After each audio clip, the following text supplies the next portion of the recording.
안녕하세요. 신성환 목사입니다. 안녕하세요, 이덕식입니다. 네, 반갑습니다. 김상우 PD입니다. 네, 오늘 주제 바로 많은 분들이 기다리셨던 사랑. 네, 바로 사랑입니다. 사실 사랑이 인간 개인에 있어서 너무너무 중요하고 인간사에서 어떤 문명에 있어서도 어떤 근간이 되는 것 중에 하나가 사랑이죠. 사랑이 아닐까라고 생각을 하다가도 또 과거에 사랑이 그렇게 중요했을까라는 생각이 들기도 해요. 생존이 급급했던 그 시절에 또 우리가 연애를 하고 연애 결혼하는 것이 당연하게 되었지만 불과 100년 전만 해도 그쵸. 연애 무슨 연애야. 정략이었죠. 그냥 이렇게 부모님이 정해주는 사람 원래 이렇게 살 맞대고 살다 보면 사랑은 싹트게 되어 있어. 뭐 이런 이야기도 했고 그게 일면에 또 진실일 수도 있다라는 생각이 들기도 하거든요. 이혼율이 또 낮다고 하니까. 그런데 어쨌든 인문학, 과학 그리고 신학에서 말하는 사랑이 무엇인지 우리가 다양하게 알아볼 수 있는 그런 시간을 준비를 했습니다. 피디님, 네. 인문학자시죠? 네, 맞습니다. 네, 사랑해 보셨습니까? 원래 이론에 빠삭한 분들이 본인이 해본 적은 없어서 아이고야. 이제 글로 배운 네. 사랑, 요즘 네, 유튜브로 글로 배운 사랑. 에로스 많이 해봤고요. 많이까지는 아닌데 그래도 하면서 살았고. 2D랑 말고 3D 사람이랑 해봤냐는 거죠. 무비권을 네. 행사하겠습니다. VR 말고. 일단 사랑 하면 솔직히 이 베스트셀러라고 한다면은 이제 에로스죠. 이성간의 사랑 맞잖아요. 그것부터 좀 살펴보면서 얘기하면 될 것 같아요. 에로스 사랑으로 에로스 아이를 가지기 위해서 네, 그쵸. 하는 사랑. 네. 어떻게 19금인가요? 어린이들은 보지 마라. 보지 마. 한 12금 정도로. 네, 일단 사랑 하면은 순 우리말로 뭐가 있을까요? 순우리말. 순 우리말. 네, 사랑. 순 우리말이 사랑 아니에요? 맞아요. 사랑도 그러네. 있어요. 네, 네. 사랑도 순 우리말이고. 다솜이라는 거랑 괴다 이 두 가지. 근데 괴다는 귀엽다로 이제 변천됐다. 이렇게 괴다가 귀엽다. 네, 괴상하다는 귀염상이다라는 뜻이겠네요. 참 괴상하다. 괴가 상했다. 괴가 상했다. 그러니까 다솜은 따스하다. 다솜은 이름 많지 않아요? 그러니까 네, 다솜이. 네, 요즘은 뭐 다솜을 이제 사랑의 표현보다는 이제 이름으로 많이 쓰는 추세죠. 이름 자체가 이쁜 것 같아요. 그 말이. 그 사랑이라는 것 자체가 그 단어가 어원이 있는 거예요? 그쵸. 그 살다, 사르다, 사랑 이렇게 가면서 같이 산다라는 표현이 이제 사랑으로 발전되어 왔다. 사람도 그런 거 아니에요, 근데? 네, 사람이 삶이 됐어요. 사는 것이 그러니까 사는 거가 사람, 삶이 다 됐고 같이 사는 것은 사랑이 됐고 네. 그러니까 이제 사람은 사랑이랑 뗄 수 없는 관계다라고 느껴지기도 하네요. 그쵸. 그런데 또 사랑을 안 하고 있는 우리 PD님은 그러면은 뭐 지금 사는 거야, 마는 거야? 이제 신학적으로 죽은 사람들.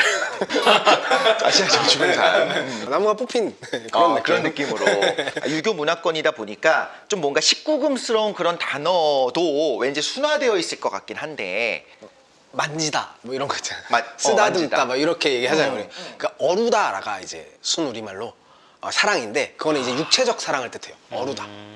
예쁘네요. 근데 네. 말이 어루만지고. 약간 외설적이지 않죠. 전혀 그렇지 않은데 그거 들었던 것 같아요. 어른이 그걸 했던 사람들. 그쵸. 경험이 있는 사람들은 어른이라고 한다고 맞습니다. 했으니까. 네. 상무 PD님 아직 어른이 아닌 것 네, 같아요. 저는 아직 어루지 못했네요. 네. 너는 어른이니? 네, 좋습니다. 우리 문화권은 그렇고 근데 유교라고 하면 왠지 또 사랑 같은 거를 되게 막 남녀 칠세 부동석부터 시작해서 그쵸. 좀 그런 거 좀 금기하지 않을까? 뭐 부끄러운 느낌이 드는데 유교에서는 사랑을 뭐라고 할까요? 일단 남녀 칠세 부동석 이거가 나온 배경이 있습니다. 오. 애초에 유교에서는 사랑에 대한 얘기를 많이 하지는 않았어요. 공자께서 하신 논어라는 책이 있죠. 여기에 사랑에 대한 딱 한 가지의 문장이 나와요. 하나밖에 없어요. 하나밖에 없어요. 이게 어떤 배경이냐? 공자께서 제자들이랑 이제 뭐 춤추면서 노래하면서 막 놀고 있는데 잠깐만. 조심하시라니까요. 몸짓을 같이 하니까 뭐 듬직듬직 같잖아. 공자님이 시도 한 곡 좀 뽑으시면서 그러니까. 춤춤을 그거 하면서 하시는데 근데 실제로 공자께서 음악을 그렇게 중요하게 여기셨어요. 유교 사상에서 제일 첫 번째 위에 있는 게 예랑 악이에요. 예악. 예악 사상이라고 해서 악이 음악이거든요. 그러니까 얘는 규율 뭐 이런 거잖아요. 그러니까 사회가 경직되는 거예요. 그것을 음악으로 푼다 해서 경직되고 푸는 것을 같이 해야지 나라가 잘 운영된다 해서 예악 사상이 중요하거든요. 군가 같은 거 아닐까요? 경직되게 저게 풀린 느낌은 아닌데. 그래서 예악 음악이 중요하고 공자님은 음악도 노래도 잘하셨다고. 네, 노래 발성가하셨고. 그걸 어떻게 알죠? 녹음된 것도 없고. 네, 어머니가 무당이셔가지고 그 당시 무당은 노래하고 막 이런 거 하거든요. 그래서 주나라의 종묘사직 이런 거 할 때 이제 제사 드리는 음악하고 이런 분이었어요. 그래서 공자도 약간의 그 필이 있었다, 소울이 있었다. 있었을 네. 것이다. 근데 그래서 노래를 부르면서 놀고 있었는데 제자들이랑 하고 있는데 저기 웬 청년이 나무 밑에 네. 서가지고 막 감상에 젖어 있는 거예요. 저거 뭐하냐? 근데 그 사람이 시를 한 소절 읊기 시작해요. 시인이구나. 네. 피님처럼. 그래서 시 읊어드릴게요. 네. 산 앵두꽃잎이 바람에 살랑살랑 흩날리는구나. 어찌 그대 생각나지 않겠는가. 하지만 그대 머무는 곳 너무 멀리 있구나. 이렇게 읊조려요. 사랑하는 사람이 사랑하는 좀 사람. 멀리 있다. 그래서 보고 싶은데 못 보러 가네. 막 이렇게 한탄하고 있는 장면을 보고 공자님이 뒷담을 까기 시작합니다. 그 이야기를 듣고 네. 왜 롱디 커플에게 뭐라 하냐? 진정 생각함이 아니로다. 진정 사랑한다면 어찌 멀다고 하겠는가.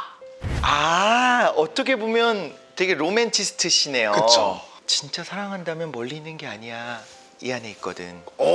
그런 이런 느낌으로. 네, 그런 것도 있고 이제 그 뒤에 이제 해석하기로는 주석에는 이제 천리길도 한 걸음이다. 물리적인 거리, 뭐 상황, 환경, 돈 그런 것들이 간격을 만들어낼 수 없다.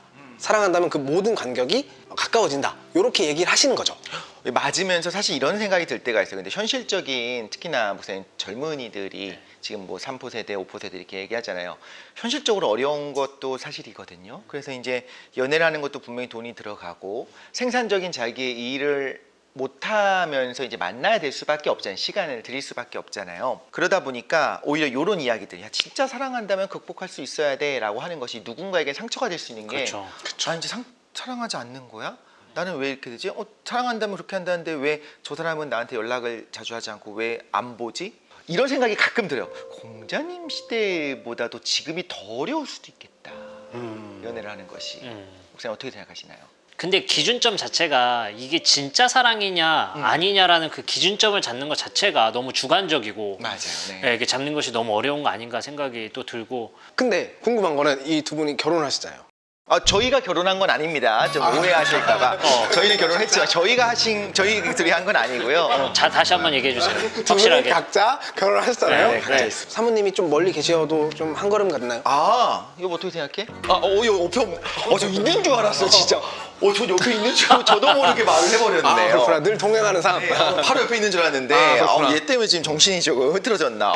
항상 여기 있거든요. 그렇게 네, 느끼시는. 마음이 그렇습니다. 저는 이제 공감을 합니다. 목사님 어떠신가요? 굉장히 부담되네요. 카카오 CEO 대표 김범수 의장인가요? 네, 굉장히 저는 존경합니다. 그분 때문에 항상 영상 통화를 와이프랑 할 수 있고, 항상 문자를 할 수 있고, 항상 옆에 있는 듯이. 네네. 네, 그렇게 연락을 주고받는, 항상 연결되어 있는 거죠. 우리 주먹은 이게 네트워크로. 좀 이렇게 펴시고 좀 초조해 보이나요? 유일하게 처음으로 긴장하셨어. 네, 지금. 네. 마치 누구 보라고 하는 말씀들 같은데. 운명이라는 것이 네. 그런 겁니다. 우리 부모님 세대 이제 저는 그래도 뭐 고등학교, 대학교 다닐 때 뭐 시티폰도 있고 삐삐가 있던 시대니까 우리 부모님 세대 같은 경우에는 언제 만나자라고 전화하기도 쉽지 않고 그 다음에 약속 장소 며칠 전에 약속을 잡고 가서도 그냥 30분 늦더라도 그냥 기다리고 있는 거잖아요. 네. 그게 그냥 또 사랑의 모습으로 됐고 지금은 2, 3분 뭐 이렇게 늦어도 아니지 그렇죠. 한 10분 전부터 너 어디쯤 왔어? 이렇게. 그치. 요게 좀 물리적인 거리는 가까워지고 연락도 좀 쉬워졌는데 실제로는 좀 이렇게 마음은 마음의 거리가. 답답하게 느끼는 세대도 있지 않을까라는 생각이 들기도 해요. 그렇게 됨으로 인해서 그 사랑의 전환도 더 빨라지는 것 같아요. 빠르게. 전환. 네, 전환이라는 표현 맞나요? 트랜지션. 네, 왜냐하면 말씀하신 대로 그런 네트워크가 되지 않았을 때는 한 명 만나는데 시간이 굉장히 오래 걸리고 그쵸. 알아가는 시간도 오래 걸렸을 건데 지금 알아가는 시간도 굉장히 짧아지고 예, 그게 단축될 수. 요즘 젊은 사람들은 그런데요. 저도 젊지만 여자친구가 있으면 뭐 시험 기간에도 영상 통화를 틀어놓고 시험 공부 같이 하고 옆에 있는 듯이 옆에 있는 것처럼. 예, 무료니까요 이제는. 네네. 그 정도면 알아가는 시간이 1년 걸릴 게 그러니까요. 예, 며칠이면 더 많이 알아갈 수 있고 그러네요. 네. 아마 한 이틀 정도 지나면 서로 이제 그만 끄고 싶다. 근데 내가 먼저 말할 수는 없지. 상처받을 테니까. 서로 이제 그래서 가는 서로 그러고 있을 겁니다. 아마도. 아니 당연한 거죠. 그러니까 남자든 여자든 개인의 시간은 너무너무 중요하고 중요하니까. 필요하니까. 개인의 시간이 많이 없어지긴 하겠네요. 제가 가장 재밌게 봤던 영화가 8월의 크리스마스라고. 오. 그게 약간 그런 감성이잖아요. 핸드폰 이런 게 없으니까 막 쪽지 보내고 막 이런 감성이 나오잖아요. 네. 그때 연애했던 사람들은 좀 애틋했을 것 같다라는 그런 8월의 생각도 있고. 크리스마스. 그럼 이런 식으로 느려야지만 진정한 사랑이냐라는 질문도 또 대두될 수 있을 것 같아요. 네. 억지로 느리게 해야만 하냐. 우린 연락하고 만날 수 있지만 일부러 우리 3일에 한 번만 편지를 서로 주고받는 걸로 하자. 이렇게 하는 것이 진짜 사랑이고 그래야지만 오래 가는 거냐. 왜 그러잖아요. 어른들은 요즘 애들 버릇없다. 요즘 애들은 사랑은 몰라. 요즘 애들은 진지하지 않아. 피디님 어떻게 생각하세요? 저 요즘 애니까 가끔 이제 손편지를 써달라고 할 때가 굉장히 부담되거든요. 카톡 있는데 뭐하러 손편지 써? 약간 이게 현대 문명의 이기를 사용하게 되느라 좀 어려운 방법, 좀 공들이고 정성을 들이는 방법은 사실 안 하게 되는 건 맞는 것 같아요. 사실 그런 데서 오는 생각함, 깊게 생각함이 있긴 할 건데 요즘 이기가 너무 잘 돼 있으니까 그걸 잘 못 쓰면서 마음도 어느 정도는 옛날 분들의 그 사랑을 좀 떨어지는 것 같기도 해요. 진짜로. 아, 분명히 다른 층위가 되어 있는 느낌으로. 네, 너무 사랑을 많이 하고 인스턴트 음식 소비하듯이 하는 그런 것 같은 문화가 솔직히 있는 것 같아요. 젊은 세대에서는. 만약에 제 입장에서 생각해 본다면 저는 낭만을 되게 중요하게 생각하거든요.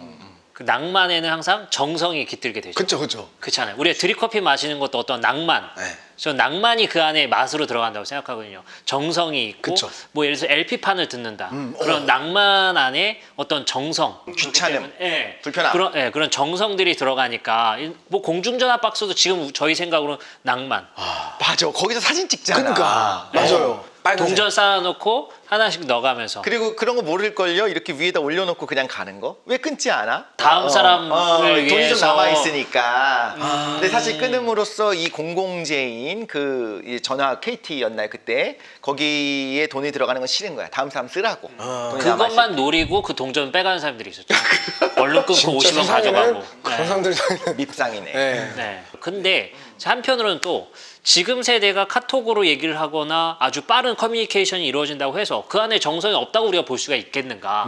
예, 그것도 또 그들만의 감성, 낭만, 그 안에 정성이 들어가기 때문에 뭐가 더 깊은 사랑으로 가게 될 수 있고 아닐 수 있고 이런 거의 기준으로는 조금 기준 어려운 삼긴- 거 아닌가라는 생각이 또 드네요. 어렵긴 한 것 같아요. 그러니까 주변에 둘러싸이는 사랑을 포함한 모든 것들의 사고의 속도가 깊어졌다고 할 수는 없지만 빨라진 게 사실이라면 억지로 이걸 느리게 가져가는 것도 이상할 수도 있는 거고 또한 사실 이런 것도 있어요. 만나고 싶고 전화하고 싶고 하는 걸 꾹 참으면서 이렇게 쓰면서 사실 그거 하고 있는 내 자신에게 반하는 거야.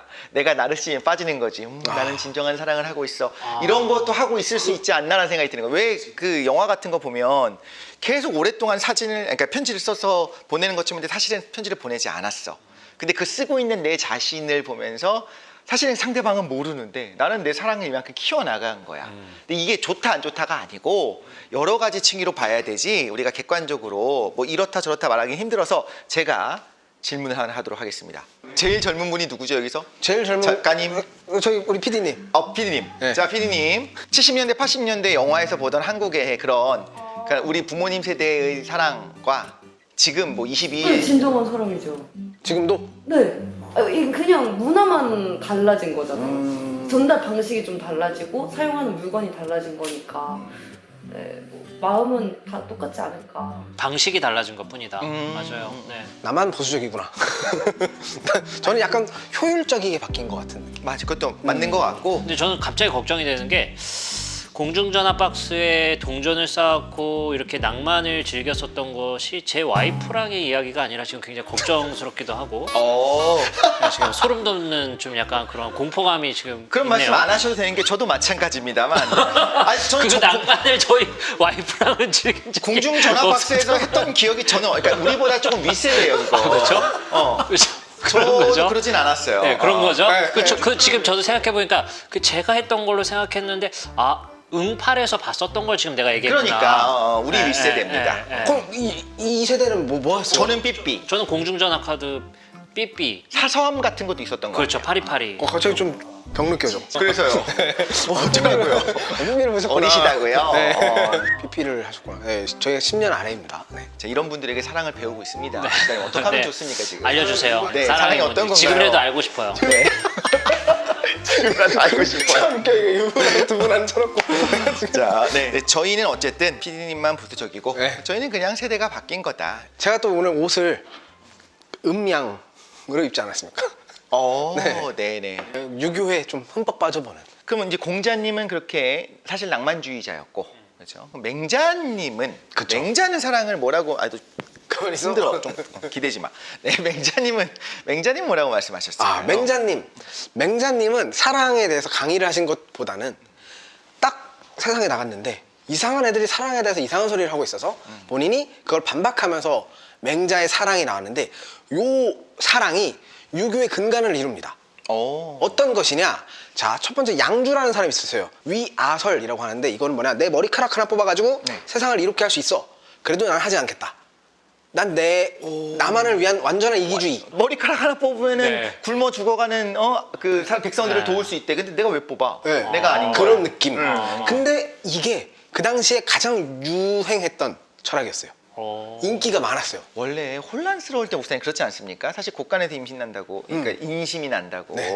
너무 혼란스러운 상황에서 내 거를 먼저 챙기는 게, 그러니까 짧으면 할 수 있어요. 짧으면 도와줄 수 있어요. 근데 10년, 20년이 지났어. 나도 굶었어. 우리 애가 굶고 있는데 그런데 안 돼. 쉽지 않을 수 있겠다는 생각을. 근데 서양보다 동양은 좀 더 그 개인주의보다 공동체주의가 많았던 걸로 아는데 되게 특이하네요. 그때는 전국 시대였기 때문에 그런 게 있었는데 맹자님이 물리치셨죠. 네, 물리치셔서 이제 공동체주의로 가는 건데, 그리고 다른 학설은 이제 묵가에서 주장하는 건데요. 이것은 겸애라고 합니다. 겸해. 네, 이거를 뭐 혹시 다르게 생각하면 박애 이렇게 생각할 수 있어요. 그러니까 이제 모두를 다 내 몸을 전부 다 갈아엎어서 남을 위해서 희생한다. 중간 어딘간 없나요? 난 이거는 뽑을 수 있지만 몸을 갈아엎고 싶진 않은데. 과하죠. 나는 머리를 다 뽑아버리겠다. 네. 이런 게 이제 겸애라고 생각하시면 돼요. 근데 이제 이 겸애설이 왜 나오냐면은 네. 묵가에서 주장하는 종교 느낌이에요. 여기가 이제 저희가 저번 방송에서 한번 말씀을 드렸던 것 같은데 약간 기독교랑 비슷해요. 이 모시는 신이 있어요. 하느님이에요. 하느님. 네, 하느님을 모시고 있는데 이분이 인류 전체를 평등하게 사랑하신대요. 저 사랑하는 거, 목사님 사랑하는 거, 이 독실님 사랑하는 거를 전부 다 똑같이 사랑하셔요. 이 독실님. 네. 이 독실님 맞습니다. 네. 그래서 이 사랑이 똑같으니까 우리 인간도 똑같이 서로를 사랑해야 된다. 차등 없이. 모두를 차등 없이. 우리 아빠, 너네 아빠 또이또이로 사랑해라. 그것 이상하다. 네, 그것도 이상하죠. 여기서 문제점을 캐치하고 맹자님께서 비판하는 건 너네 아빠랑 얘네 아빠를 왜 똑같이 사랑해? 네. 너네 와이프랑 얘네 와이프를 똑같이 사랑하면 되겠니? 그래서 맹자의 사랑은 별애라고 해요. 별에. 구별하다 할 때 별자예요. 그래서 구별하여 사랑하는 거죠. 내 아내, 내 아버지, 내 어머니, 내 자식. 그게 먼저지. 예. 그리고 이웃, 저 마을에 사는 사람, 우리나라 사람, 남의 나라 사람. 이렇게 사랑의 차등이 있어야 된다는 거예요. 구분되어야 한다. 아까 말씀하셨잖아요. 남녀 칠세 부동석. 별애예요. 별에서 시작하는. 네. 구분되어야 되는 거예요. 여기서는 절대 그 자유연애 있죠. 하면 안 되는 거죠. 각자의 역할이 있고 네, 그쵸, 각자가 할 수 있는 선이 있다. 정해진, 내가 사랑하고 나서 결혼하는 게 아니라 결혼하고 나서 사랑하는 것이 당연한 거죠. 그래서 이 맹자의 사상이 우리 안에 뿌리 깊게 있었군요. 우리도 사실 그랬잖아요. 네, 정략. 나 얘 사랑하니까 결혼하겠어요라고 조선시대 과연 그랬겠냐고요. 절대 안 그러죠. 일단 부모님이 정략해서 해주신 아내를 이제 그때부터 사랑을 하는 거죠.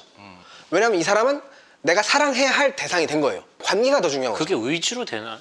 그 당시에 나라면 어땠을까? 그리고 우리 부모님도 그렇게 사셨고 그쵸. 이웃도 다 그렇게 살고 있는 상황이야. 그러면 누군가를 보고서 흠모하는 감정과 가슴 뛰는 감정이라고 하는 거를 느낄 수 있는 위치에 있었던 사람은 거의 없었고 그쵸. 여성을 볼 일도 거의 없고 그렇죠. 그런 경우에 그냥 내가 아내가 생긴데 그것만으로 일단 가슴이 뛰어. 그 봤어. 그런데 내 사람이야 이제부터. 네. 그러니까 남자 입장에서 그쵸. 그 나중에 나의 애를 임신을 하고 양육을 할 수 있을 거야. 그냥 그게 사랑인 거야. 그냥. 사랑을 먼저 하고 결혼을 하는 것이 당연한 이 시대에 살고 있지만 사실 생각해보면 그거는 진짜 100년도 안 됐고 대부분의 인류 문명사 동안은 정략이었던 거예요. 그렇잖아요. 그리고 심지어 성경에서도 사실은 그랬잖아요. 그렇죠. 뭐 아내를 정해주죠. 네, 그럼 보통 그렇죠. 다른 성경 경우도 시대에도. 물론 있지만. 네. 근데 대부분은 그렇게 꼭 그렇게 잘 평화롭게 유지가 되었던 관습이라는 거죠. 얼마 전에 제 제자가 물어보는 거예요. 혼전순결에 대해서 물어보는 거예요. 몸의 관계, 육체의 관계를 혼 전에 다른 사람이랑 한 것과 그게 더 싫냐? 아니면 이 사람이 다른 사람을 사랑한 게 더 싫냐? 혼전 연애, 혼전 사랑. 네, 혼전 연애. 솔직히 저는 혼전 연애가 더 큰 가치가 있다고 생각하거든요. 혼전 순결보다. 이런 가치를 볼 때 사랑하는 마음은 지금 와서는 그게 너무 중요한 가치인데 그 당시에는 그 관계에서 할 수 있는 것들이 그 관계성 자체가 더 중요했다라고 볼 수 있었던 것 같아요. 동양 철학에서, 유교에서는 특히나 사랑의 정의가 사단지심이라고 합니다. 마음속에 있는 4가지 씨앗이라고 얘기해요. 씨앗. 어떤 어린아이가 우물 속에 물을 퍼먹으려고 하다가 얘가 빠지려고 해요. 네. 그때 우리 좋아하지. 모두가 갑자기 해서 잡아줄 거란 말이에요. 그렇죠. 맹자께서 이렇게 얘기해. 모든 사람이 어떤 자기의 명예 뭐 혹은 보상 이런 걸 원해서 하는 게 아니라 자동으로 하게 된다. 이 마음을 가지고 있는 게 인간이다. 짐승은 이 마음을 가지고 있지 않다. 짐승도 있다는 얘기도 있지만. 네, 뭐 그 당시에는 없다고 얘기했고요. 그래서 이 마음의 4가지 씨앗의 근원, 이게 사랑인 거죠. 그래서 동양에서는 그래서 그 음양 오행이라고 하잖아요. 근데 이게 뭐냐면 순환이에요.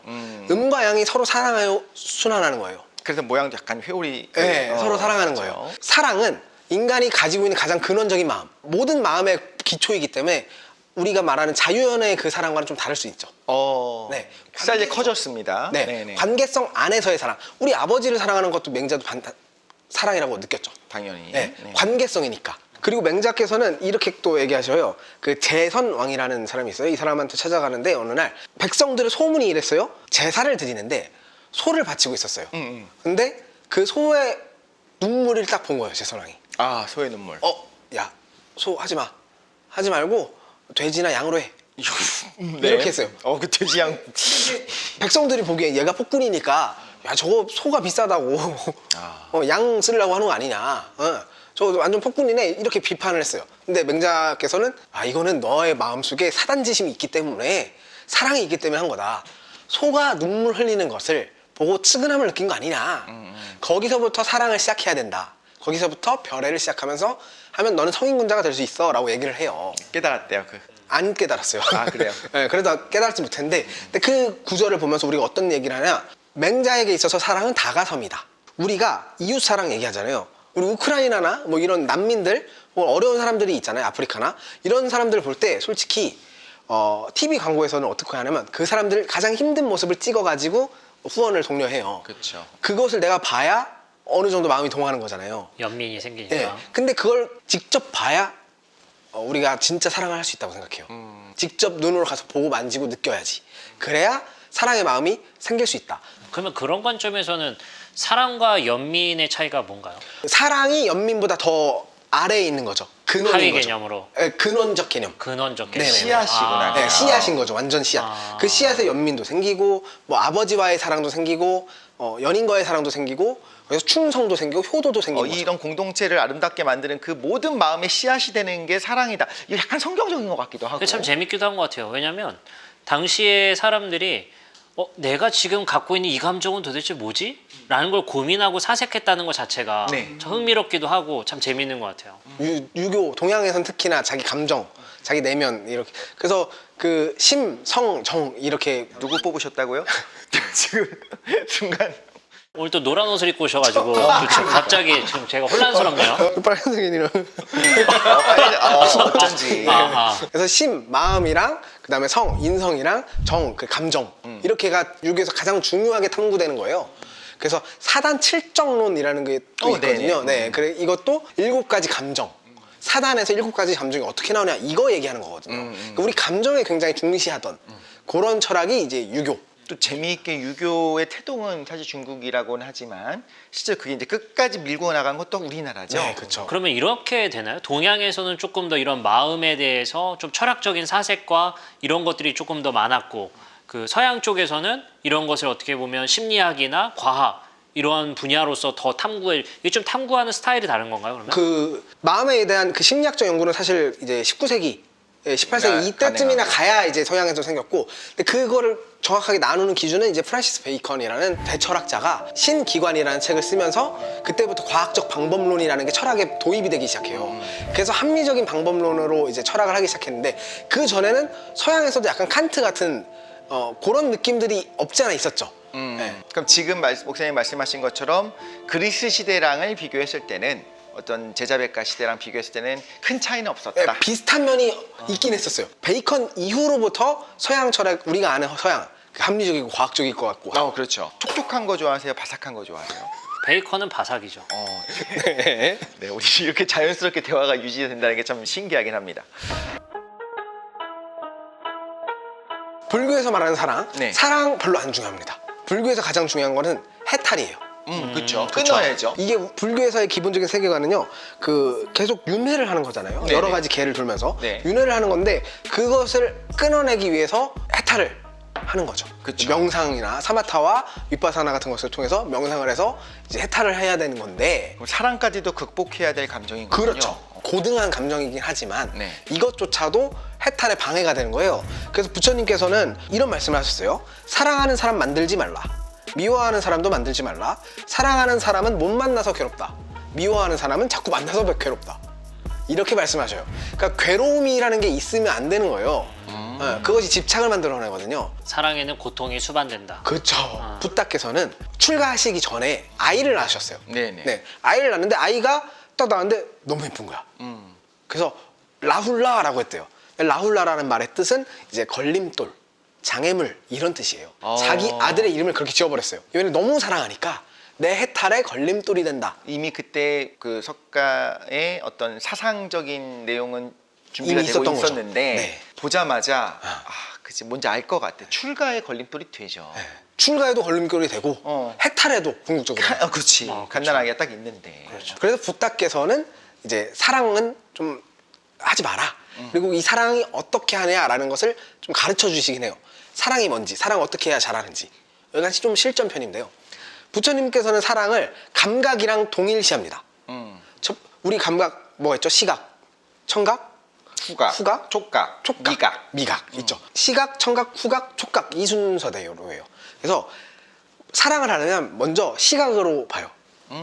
무민이 너무 예쁘다. 사랑을 하게 돼요. 네, 호감을 갖죠. 그리고 이 사람의 말, 목소리, 시각보다 청각이 더 가깝죠. 네, 거리가 그렇죠. 거리가 더 가깝죠. 점점 가까워지는 거예요. 그게 좋아지는 거예요. 그리고 후각, 청각보다 후각이 더 가깝죠. 가까이 가야 채취를 맡을 수 있잖아요. 그리고 마지막으로 촉각. 촉각은 닿아야 닿죠. 그러니까 점점 이 감각에 따라서 거리가 가까워지는 거예요. 미각을 왜 촉각이라 봤는지 알 것 같아. 미각도 닿아야지 접촉해야 그쵸. 할 수 있으니까. 네, 그렇게 점점 가까워지면서 사랑이 깊어지는 거죠.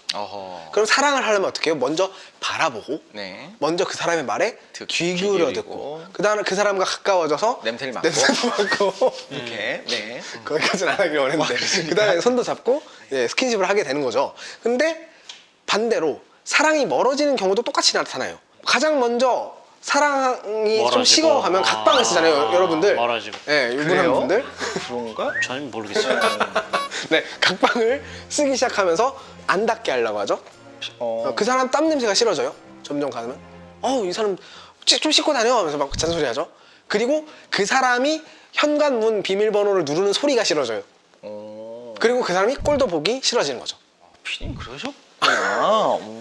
그렇게 된다고 그렇다고들 합니다, 목사님. 그렇대요. 보통 이런 강의를요, 그 어머님들 앞에서 하면은 좋아하셔요.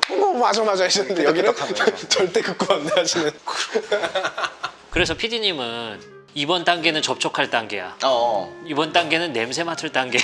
이 정도까지. 그러면서 연애하는 거 아닌가 지금 그러니까. 굉장히 의심이 드네요. 너무 화가 났어. 오늘은 네. 냄새 맡지 않겠어. 거리를 둬야겠어. 근데 그 방식은 맞는 것 같아요.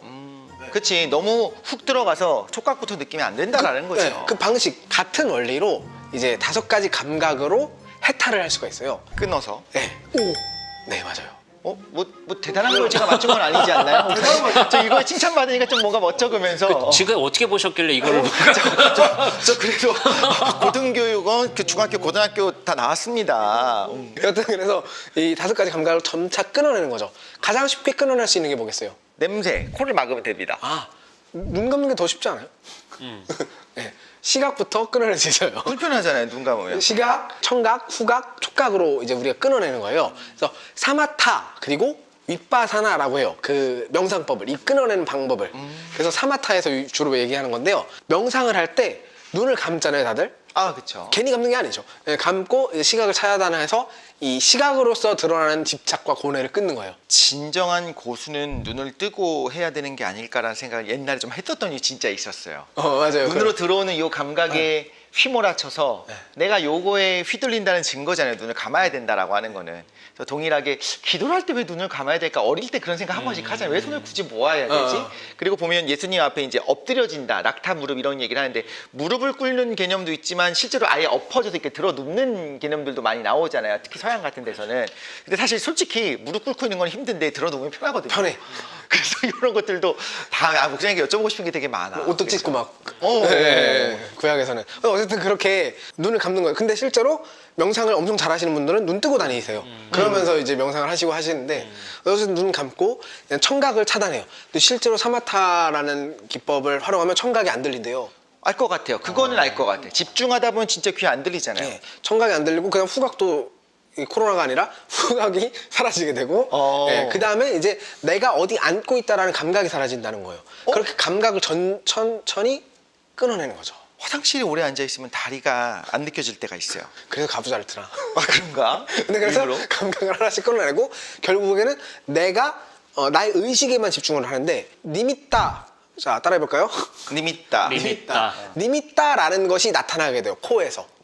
코에서 니미따라는 것이 나타나는데 이것이 내 의식의 형상이라고 우리는 얘기를 해요. 우리는이라고 불교에서는 얘기해요. 현현. 네, 그래서 여기에 이제 집중을 하면서 이게 나타나는 게 삼매라는 경지예요. 삼매에 이른 거고 나중엔 이 니미따조차도 없애버리면 이제 드디어 해탈에 거의 다 왔다. 네, 그리고 나의 의식까지도 녹이는 거예요.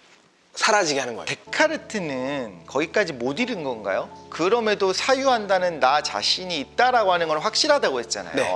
그래서 많은 동양 철학자들이 서양 철학보다 동양 철학이 좀 더 고결하지라고 얘기하는 것이 그 부분이에요. 데카르트는 나는 생각한다라는 것 있잖아요. 뭔 짓을 해도 없어지지 않고 그렇죠. 요 짱구가 사실 이 악마가 이렇게 막 갖다 놓은 걸 수도 있고 내 눈에 이걸 보이게끔 해주는 걸 수도 있으니까 지금 매트릭스 안에 있을 수도 있고. 네, 매트릭스 안에 있을 수도 있는 거니까 통 속의 뇌라고 하죠. 확실한 거는 확실한 거는 내가 의심하고 있다라는 이 사실 하나뿐이다 라고 해서 나는 생각한다 고로 존재한다가 나오는 건데 근데 불교에서는 나는 생각한다라는 것조차도 없앨 수 있다. 근데 그거 없어지는 게 그렇게 높은 단계도 아니야. 네, 사실 생각보다 높은 단계가 해탈도 아니야.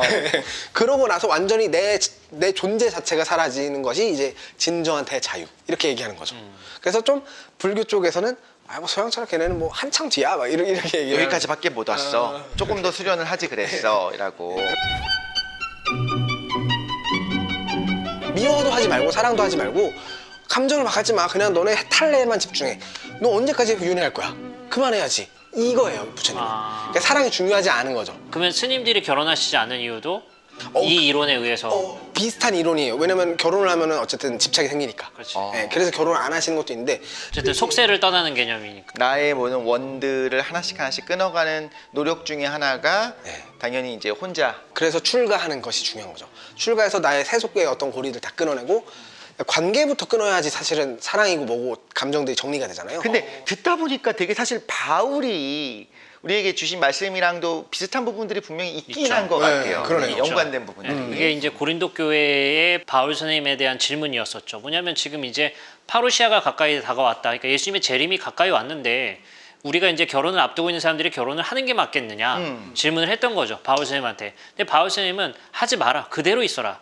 라고 얘기했던 거죠. 근데 그것에는 한 가지 생각해 봐야 될 필요성이 있어요. 바울 선생님은 그러니까 예수님이 다시 이 땅에 재림하시는 것이 임박한 걸로 생각했던 거죠. 왜냐하면 바울 선생님조차 예측할 수가 없었기 때문에. 그렇기 때문에 우리가 구원받는 데 있어서 불필요한 것들을 지금 하지 말고 우리가 쟁기를 내려두고 지금 현재 파루시아에 집중해야 된다. 이제 그런 말씀들을 하시게 되죠. 모이기에 힘쓰고 기도해야 되고 거기다가 예수님의 재림뿐만 아니라 실제로 유대인들의 멸망이 또 목전이었으니까 그때 그렇죠. 실장가 가서 아기가 있는 경우에 또 이제 어려움의 시기가 닥쳤을 거고 이제 여러 가지 해석들이 가능할 것 같아요. 그러나 성경에서는 그게 우리의 거룩성과 관련되어 있지는 않아요.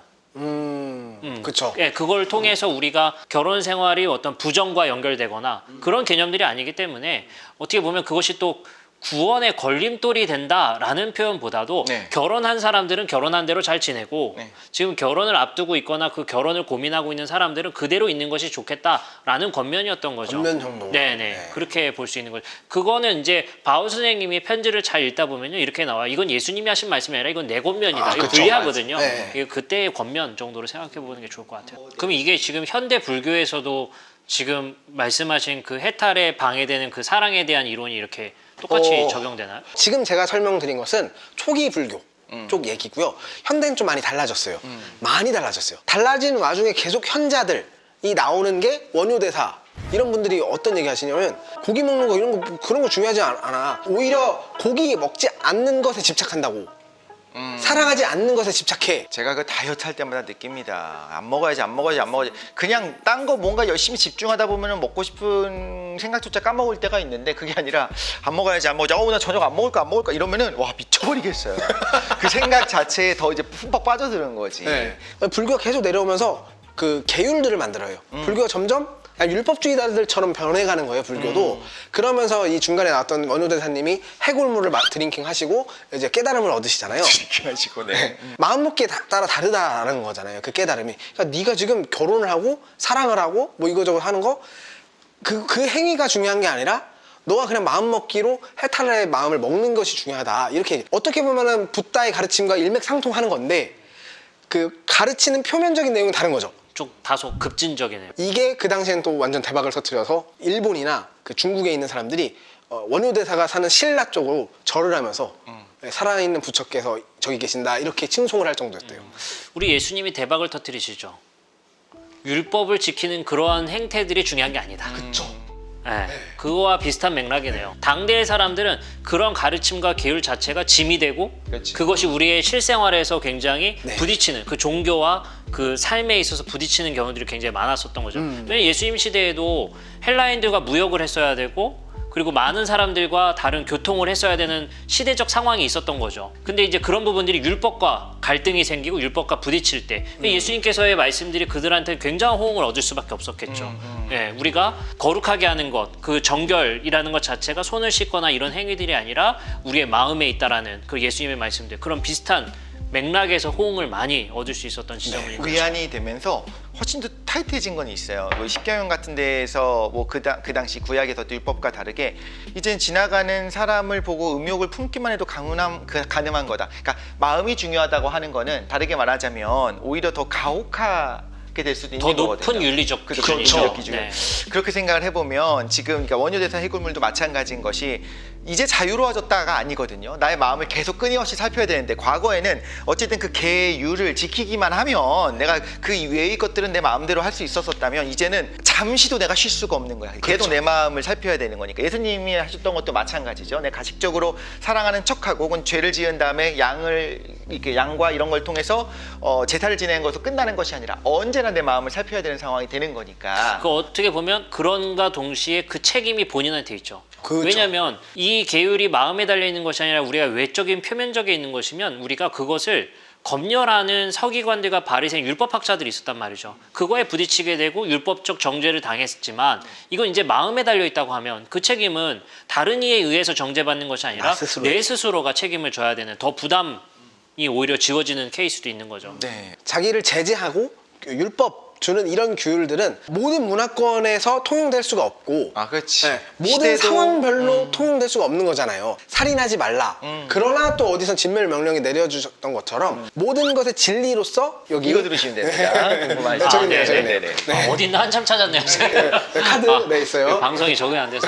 그런 것처럼 모든 것을 포괄할 수 있는 진리는 아닌 거죠. 그렇죠. 진리라고 한다면은 시대, 상황, 공간 모든 것을 포괄할 수 있어야 되잖아요. 근데 오히려 서로 사랑해라.